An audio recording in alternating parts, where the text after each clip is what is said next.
Fala pessoal, Shalom no coração, sejam todos muito bem-vindos ao nosso devocional.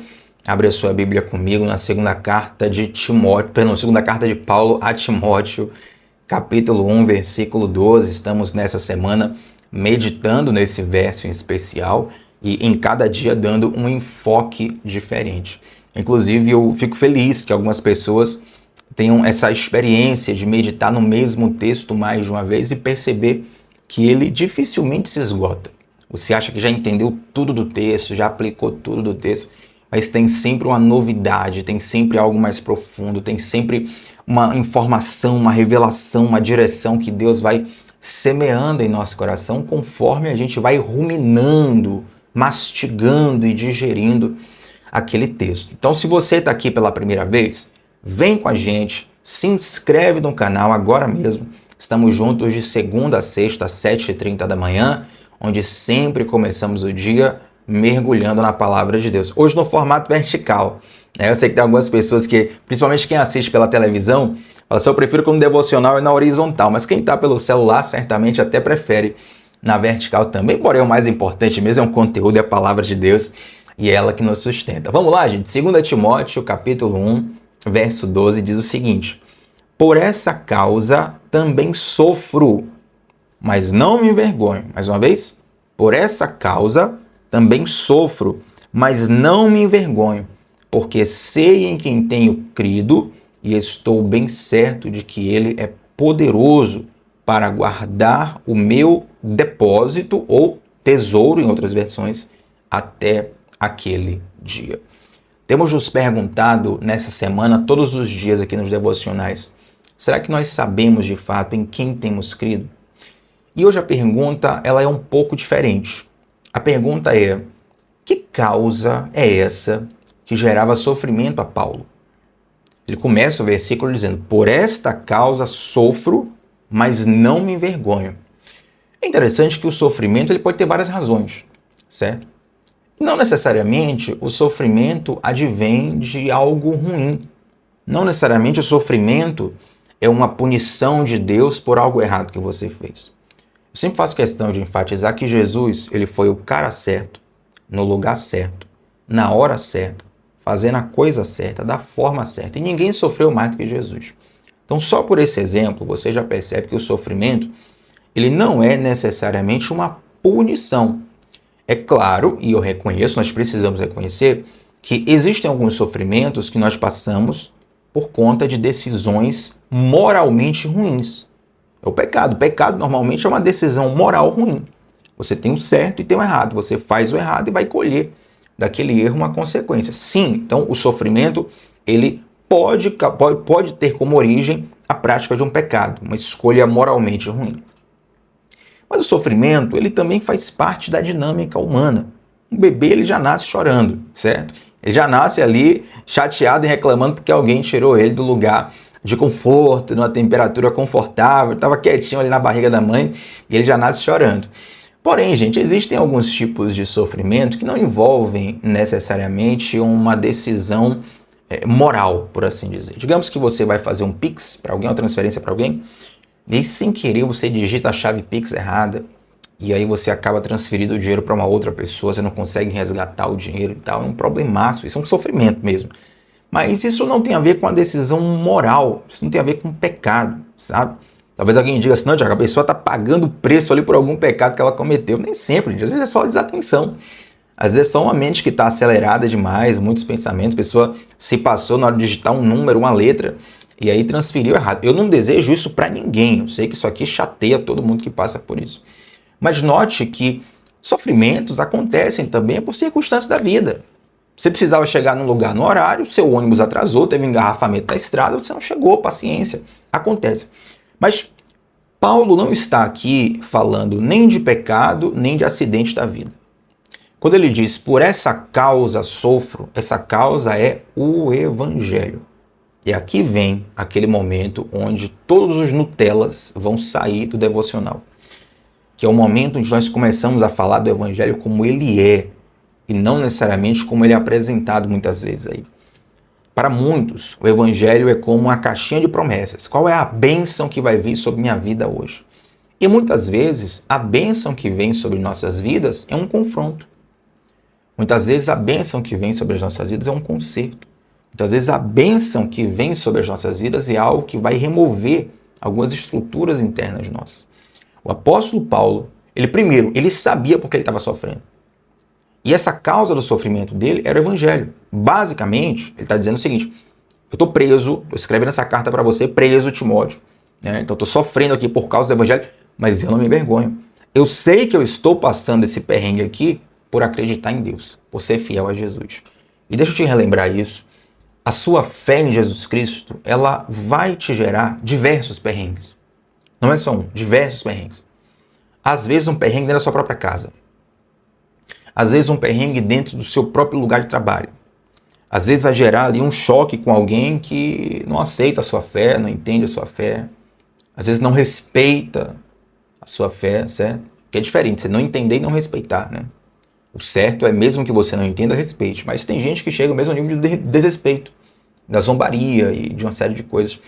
Estou aqui dando exemplos simples. Mas existe um nível de sofrimento que eu quero enfatizar que o Evangelho nos traz. E esse sofrimento é para o nosso bem. Além desse sofrimento de perseguição, de constrangimento, que era o que Paulo estava passando, e é o que você vai passar se você servir a Deus de verdade. Você vai passar por isso, é um fato. Não tem como escapar disso. Existe um tipo de sofrimento que tem a ver com os processos que Deus faz dentro de nós. Aqui eu quero pegar esse texto, eu quero puxar esse tema para conversar com você. Pelo seguinte, eu estava meditando ontem. Essa palavra pode não ser nova para você, mas se você está ouvindo ela, certamente Deus precisa que você ouça. Deus deseja que você ouça ela. Estava meditando sobre algo, até postei na minha rede social, sobre muitas vezes, para que Deus faça algo novo no nosso coração, na nossa vida, Ele precisa remover estruturas antigas. Imagina um comprador de um terreno. A pessoa compra o terreno. Naquele terreno ela tem ali um edifício, um prédio que está arruinado. A pessoa comprou o terreno para tirar aquele prédio e fazer uma nova construção. É curioso que a Bíblia fala que Deus ele nos comprou pelo sangue de Cristo. E nós somos templo, nós somos morada, nós somos casa do Espírito de Deus. Então, literalmente, Deus nos comprou, nós somos propriedade, é como se fosse um imóvel pertencente a Deus. E quando Deus vem morar em nosso coração, na pessoa do Espírito Santo, Ele começa a mudar diversas estruturas. E quando Deus começa a remover algumas estruturas que estão dentro de nós, muitas vezes esse processo de remoção é doloroso. Da mesma forma que você vai, por exemplo, puxar uma planta da terra e você puxa, aí quando você puxa a raiz, a terra fica meio que ferida, né? Para arrancar a raiz, você fere a terra. Às vezes, para Deus arrancar algumas raízes do nosso coração que precisam sair, nosso coração fica ferido, machuca, dói. Muitas vezes essa dor vem de um apego. Um apego a, nossa, eu construí isso aqui com tanto suor, por tantos anos. Nossa, mas eu acredito tanto nisso aqui. Pois é, mas para você experimentar a vontade de Deus, você precisa mudar a sua mente. Romanos capítulo 12, versículo 2. Você experimenta a vontade de Deus através da mudança de mente. Você muda a mente, aí você começa a experimentar a boa, agradável e perfeita vontade de Deus. Então vamos lá. Deus começa a remover esses marcos antigos. E mais, até uma coisa que eu queria falar aqui. Muitas vezes, gente, olha que profundo isso aqui. Muitas vezes a gente prefere permanecer com aquela estrutura antiga porque aquela estrutura, às vezes, é o último símbolo que restou de um passado que nós ainda estamos emocionalmente apegados. Vou até falar devagar isso aqui, que isso é profundo. Às vezes, essas estruturas antigas, elas podem ser o último símbolo que restou de um passado que nós estamos apegados. Tiago, como assim estruturas antigas? Eu não estou entendendo direito o devocional de hoje, meu filho. Um pensamento, uma emoção, uma crença, uma forma de viver, uma forma de ver e interpretar a realidade, uma forma de fazer a sua leitura de realidade atual. Tudo isso muda quando Jesus entra na sua vida. E para que ele erga uma nova estrutura dessa nova criatura, 2 Coríntios capítulo 5, verso 17, se alguém está em Cristo é nova criatura, as coisas velhas se passaram, isso que tudo se fez novo. Para que essas novas estruturas sejam erguidas, as antigas precisam ser removidas. E aí, muitas vezes, esse processo de remoção nos gera certo sofrimento. Por quê? Porque é o evangelho nos confrontando. É Deus falando assim, ó, você vivia de um jeito, agora você vai viver de outro. Você vivia de uma forma, você vai viver de outra. Você pensava de uma forma, você vai pensar de outra. Você sentia de uma forma, você vai sentir de outra. Você lidava com essa situação aqui de uma forma, você vai lidar de outra forma agora. E não é uma coisa automática, preto no branco. Muitas vezes, nesse processo de transformação, nós vamos sendo tão profundamente confrontados e nós vamos percebendo estruturas que estão dentro de nós que nós nem sabíamos. Até me arrepiou aqui agora que eu lembrei de um testemunho. Olha que interessante. Para tudo que você está fazendo aí agora. Deixa eu contar isso aqui. Aliás, antes de contar isso aqui, te convidar para você fazer parte da nossa comunidade do discipulado. Tem várias pessoas que estão chegando no devocional e já entrando na comunidade do discipulado. É lá que a gente aprofunda nosso estudo da palavra de Deus, nosso estudo da espiritualidade, em diversos temas, diversos módulos, aulas mais extensas, mais profundas, com mais informações, mais profundidade, mais solidez do que um devocional rápido permite. E para você entrar na nossa comunidade do discipulado, o link está no comentário fixado. Faz esse investimento na tua vida espiritual, eu garanto que você não vai se arrepender. Vem para a comunidade. Agora, relembrando, voltando onde eu estava, preste atenção nesse exemplo aqui. Eu lembro de uma missionária muito conhecida, na verdade deixa eu pesquisar aqui se ela está viva ainda, gente, para não cometer nenhuma gafe.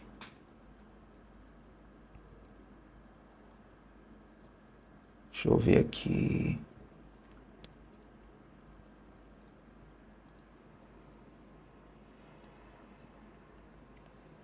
Eu acho que ainda está, né?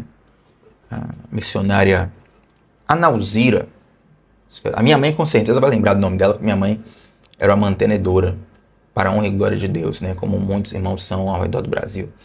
Mas minha mãe era mantenedora de missões, aí a junta de missões todos os meses mandava ali um relatório de como estava avançando a obra missionária. Nesse caso, a Analzira ficava na África na época, né? E aí o relatório de missões, eles traziam às vezes uma carta do missionário. E aí traziam também de vez em quando, na época, VHS e DVD. Hoje já são tecnologias um pouco mais antigas. Na época era o que estava bombando. Algum VHS, algum DVD de documentários de como era a obra no campo missionário. E aí a Analzira diz que lá na África, na época, né, tem uma canção tradicional que diz assim: ó mestre, o mar se revolta, as ondas nos dão pavor. E a Analzira contando que lá ela cantava assim: ó mestre, o mar se revolta, as bombas nos dão pavor. Porque o ambiente onde ela evangelizava era um ambiente onde a guerra civil era muito frequente. Na verdade, até hoje na África, muitos focos de guerra civil acontecem. Mas algo interessante acontecia quando acabava a guerra civil. Qual era o problema? É que durante várias guerras na África, uma das principais estratégias de guerra era a plantação de campos minados. Eu acredito que todo mundo saiba aqui o que é um campo minado, né? Você esconde uma bomba debaixo da terra, a pessoa passa ali por cima sem saber, um carro passa ali por cima sem saber, vai ativar a bomba e vai explodir, vai matar a pessoa, no mínimo vai mutilar. Então como é que acontecia? Como tinham muitos campos minados, a guerra já tinha acabado. Acabou a guerra civil, tá todo mundo em paz, a sociedade começou a se reorganizar, só que tem um problema. As bombas que foram instaladas, elas permaneciam lá. Ninguém foi lá desativar o campo minado. Entende? Até porque muitas vezes esses campos minados, o campo minado para ele funcionar, normalmente ele tem que ser escondido. Se a pessoa souber que tem uma bomba ali, ela não vai passar ali por cima. Então qual era o problema que a missionária relatava? É que muitas pessoas ainda eram mortas e mutiladas por conta desses campos minados que não haviam sido desativados. Acabou a guerra, mas o campo minado permanecia lá. E isso, obviamente, levantava novamente aquele sentimento da guerra, aquela raiva, aquele ódio, fora os danos físicos claros de quem sofre um bombardeio como esse, né? Isso quando a pessoa não perde a vida. Mas, Tiago, por que esse exemplo tem a ver com a palavra de hoje? A Bíblia fala que Cristo, ele restabelece a paz entre nós e Deus. Outrora nós estávamos no império das trevas, hoje nós pertencemos ao reino da luz. Então quando Cristo vem e nos compra com seu sangue, nos salva, em fazer morada em nosso interior, ele restaurou a paz. Nós agora temos paz com Deus. Tem até uma música linda, né, do F-Hop com o Marco Teles, que fala sobre isso. Nós temos paz com Deus. Acontece que quando Jesus inicia esse processo de paz, a transformação que o Espírito Santo nos faz é justamente esse processo de desativar alguns campos minados que existem dentro de nós. É nessa desativação de campos minados que vai acontecendo o teu processo de transformação. Porque, meu irmão, você vai ativando um monte de campo minado na sua vida, de trauma, de medo, de ira, de pecado, de engano, de mentira, de um monte de coisa. De repente, Jesus veio morar no teu coração. Você levantou a mão lá no culto, olha, eu quero aceitar Jesus. Você assistiu um devocional comigo, você disse, Thiago, eu quero fazer uma aliança com Jesus, ora por mim, vou orar por você no final do devocional. Mas os teus medos continuam aí. Você passou 30 anos cultivando o medo, você acha que ele vai sair da noite pro dia? Você passou 40 anos debaixo de um trauma, debaixo de uma mentira, você acha que isso vai sair da sua mente da noite pro dia? Pode acontecer por um milagre extraordinário de Deus, mas normalmente eles permanecem aí. Que é a palavra que vai te transformando aos poucos. Então, meu irmão, o Espírito Santo ele começa a mostrar alguns campos minados da nossa alma. E da mesma forma que, no exemplo que eu dei, as pessoas não sabiam onde estava o campo minado, aí tem que ir um especialista, tem que ir alguém que realmente lida com isso militarmente para poder ajudar na desativação desses campos. O Espírito Santo chega pra gente muitas vezes e fala assim, ó, tem um campo minado aí nessa área. Aí você diz, não tem. Tem um campo minado nessa área? Não, não tem como ter campo minado aqui nessa área. Nessa área, meu Senhor, nessa área eu sou muito bem resolvido. Aí o Espírito Santo fala assim, ó, eu te conheço. Tem um campo minado aí nessa área. Aí você começa um processo de que se você não entender como Deus te ama e como Ele te quer bem, você começa a lutar contra Deus. Aí você recebe uma palavra, você recebe uma direção, você recebe uma confirmação, você recebe um devocional como esse, você recebe... Deus fala com você de N formas e você está lutando contra a palavra que quer te transformar. Percebe como isso causa uma certa guerra no nosso interior? Ouça uma coisa, alguns processos de Deus, para não dizer a maioria, e talvez alguém do outro lado está dizendo assim, Thiago, não são alguns, não são todos.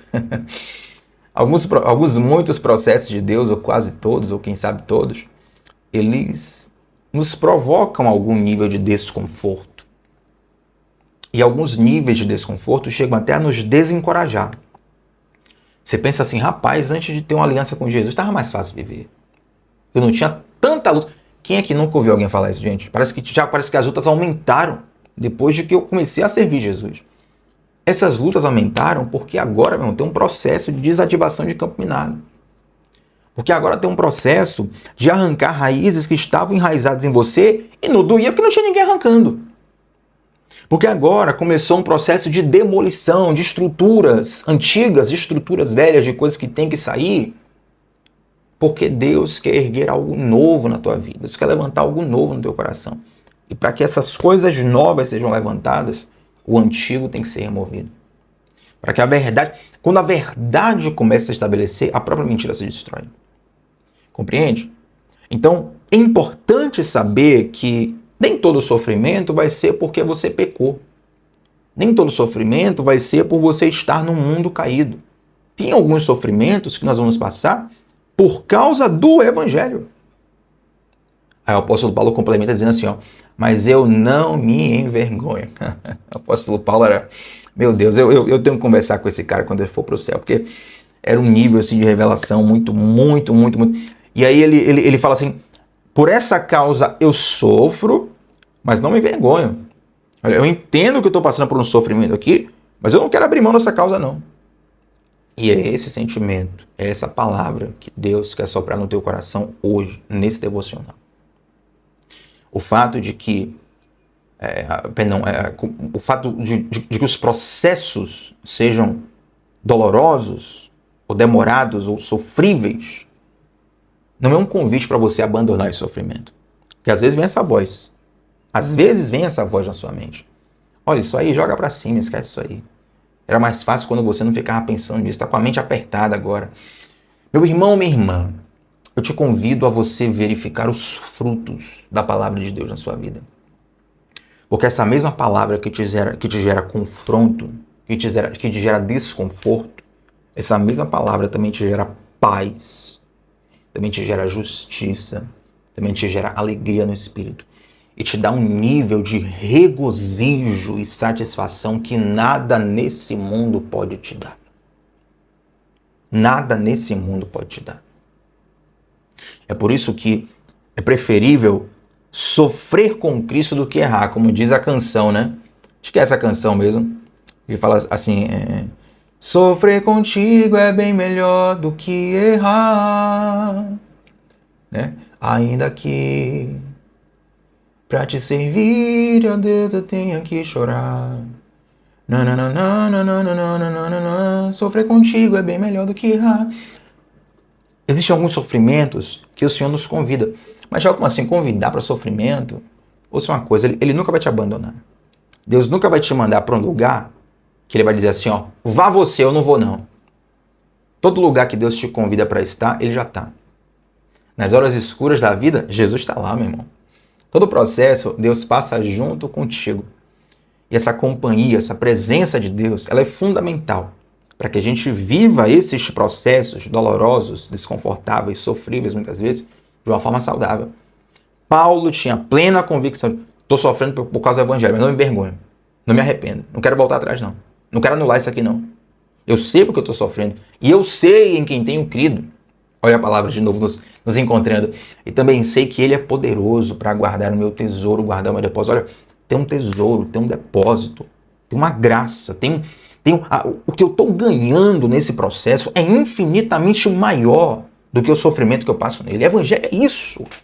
Se você entender isso, meu irmão, minha irmã, você entendeu a essência, o munus, o centro, o núcleo do evangelho, é você entender que esses processos passageiros dessa vida são muito pouco diante da graça e da glória que nós temos ao sermos encontrados por Cristo Jesus.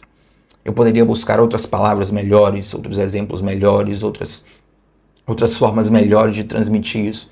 Mas eu tenho certeza que o Espírito Santo já está falando com você e vai continuar falando mesmo depois do final desse devocional. Amém? Vamos orar para a gente fechar essa palavra? Antes de orarmos, quero te convidar, você que é nova por aqui, para se inscrever no canal. Deixa o like na transmissão. Gente, seu like faz a diferença, você não faz ideia. E eu quero te convidar para compartilhar esse devocional com alguém. Quando nós voltamos, passamos aqui o recesso de final de ano sem os devocionais, então o algoritmo colocou o canal lá para baixo. Eu tenho aqui uma meta, vamos chegar a 6 mil inscritos aqui no devocional e essa meta vai ser conquistada por todos nós juntos. Você faz parte disso, compartilhe esse devocional com alguém, porque essa pessoa vai ser abençoada, ela vai ser edificada, vai ser transformada, não vai assistir só um, vai ficar conosco aqui todos os dias ouvindo a palavra de Deus.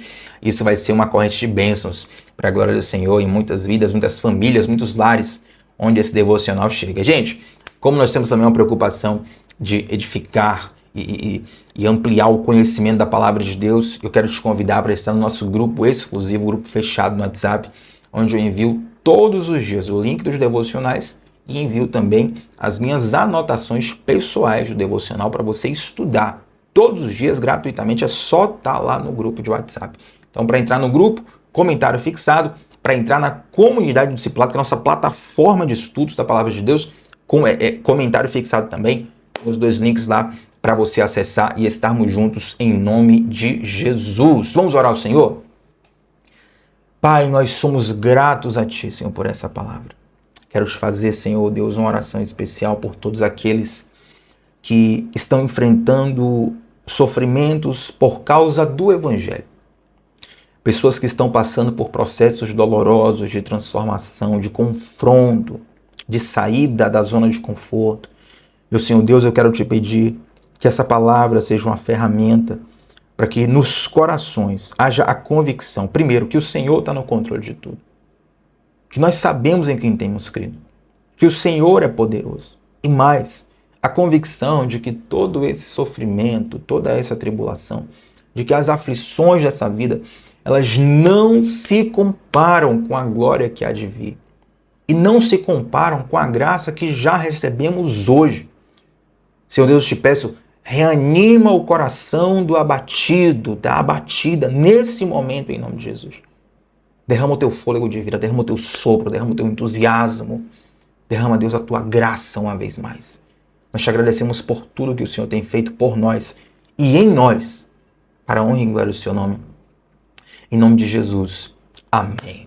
Gente, comenta aqui abaixo como foi que Deus falou do teu coração, qual foi a parte desse devocional que mais te chamou a atenção, mas o principal, compartilha esse devocional, lança para alguém, printa, bota o bumerangue, um print lá no Instagram, me marca, faz o que Deus colocar no teu coração, mas não deixa essa mensagem morrer aqui, compartilha, porque aonde ela chegar, ela vai frutificar, eu creio nisso. Você crê também? Estamos juntos sempre, de segunda a sexta, às 7h30 da manhã, onde começamos o dia mergulhando na palavra de Deus. Shalom no coração, meu povo, até a próxima, tchau, tchau.